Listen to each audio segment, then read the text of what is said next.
All right, CBS News senior national security correspondent Charlie D'Agata joins us now. Charlie, the minute that conflict started there in the Oval Office, I was thinking about you, and I want to know your reaction to that exchange between Trump, J.D. Vance, and President Volodymyr Zelenskyy. You've covered world conflicts. You were very involved in covering the start of this war. What do you make of that exchange? Liz, it was absolutely astonishing to watch that unfold. We know these arguments happen, when the cameras are off. We know that President Zelenskyy and President Trump haven't seen eye to eye. I mean, President Trump called President Zelenskyy a dictator last week.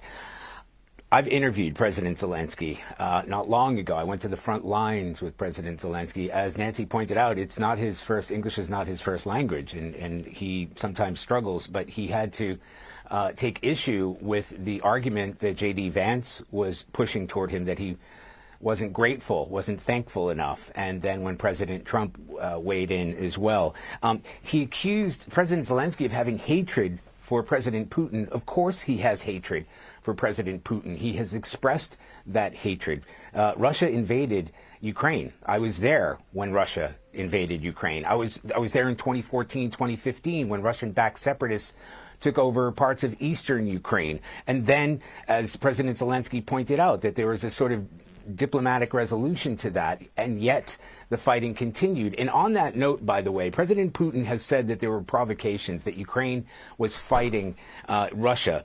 And that's true. The Ukrainian military had continued to fight Russian separatists, Russian-backed separatists in that Donbass region after 2014, 2015, after the Minsk agreement, all the way up until the Russian invasion. But make no mistake, Russia invaded Ukraine, not just taking over Crimea. That's in the past. This is the full-scale invasion, and while I was there, it was every indication, as President Zelenskyy pointed out today, yes, Ukraine was going to fall in 3 days. Those were the original predictions. I saw those Russian tanks. I was there when those airstrikes were coming in. This is a one-sided war, and I will go further to say that Ukraine cannot win without America's support. President Trump pointed out that he was the first to arm Ukraine with very important weapons at the time, the Javelins. These were anti-tank weapons, and really did stop the Russians in their tracks. That was a significant step forward. But now look how far we've come with all the artillery, all of the aircraft, tanks, Bradley fighting vehicles, most importantly, the air defense systems. Those are absolutely critical to defend Ukraine. And then the long-range weapons, that was very contentious at the time. The ATACMS, they said, we can't use long-range U.S. weapons that might be used to hit Russian territory, and all of that has come up. So yes, I think everybody is in agreement that this war needs to end. We have to stop people from getting killed. But this has really given President Putin, I mean, we're going to talk about cards. It's given President Putin many cards to play with. Yeah, I was going to ask you next. How do you think he's reacting to this? Because you know that he watched this entire exchange. He must be celebrating. Absolutely.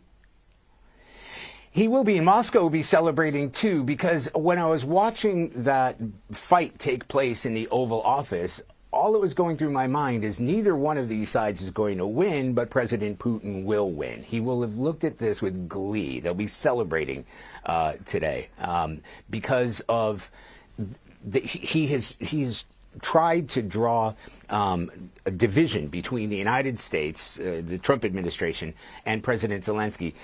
Putin knows that without American support, he wins. I mean, he will take whatever he needs because even with American support, the Ukrainians have been suffering. It's been a stalemate for 6 or 7 months. The winter is always difficult. The fighting continues, but there hasn't been a real change of territory on either side. But Russia's huge. They've got much more manpower. They've got much more air power. That's critical. They haven't even really used what they can use in terms of their air power. Have a larger military, larger population.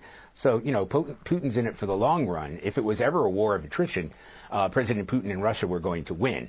I don't know. I genuinely don't know. I don't think anybody can guess what's going to happen from here. Now, what we saw was a sort of heated emotional exchange. We don't tend to see that in front of the cameras. I can guarantee that those sort of arguments do happen behind closed doors because this is diplomacy and everybody wants to bring an end to it. I know what kind of character President Zelenskyy is. He's fiery. If anything, I was looking at him and I thought he was kind of restraining himself, because if you looked at his facial expression, I'll tell you this, he understands more than he can speak in terms of his grasp of the English language. So he understands all of it, but he struggles to put his sentences together as anybody else who has other languages that they speak. So I was looking at his facial expressions as he was hearing what President Trump and J.D. Vance was saying to him, these accusations, especially that Ukraine was ungrateful for the backing of American support. So, I can't imagine how the people in Ukraine are feeling tonight. It would be betrayal, abandonment, et cetera, et cetera. As President Zelenskyy and others have said, there's nobody more than the people of Ukraine who want to see this war come to an end. The idea of joining NATO, I think they were willing to sacrifice that. The idea of having to let Russia continue to keep the land that they occupy, I think they were giving that away too. The idea of European peacekeepers on their territory, I think that's a reality that they're going to have to come to terms with, because whatever happens, the conflict does have to come to an end. There are too many people getting killed on both sides. But the people in Ukraine will feel disheartened tonight.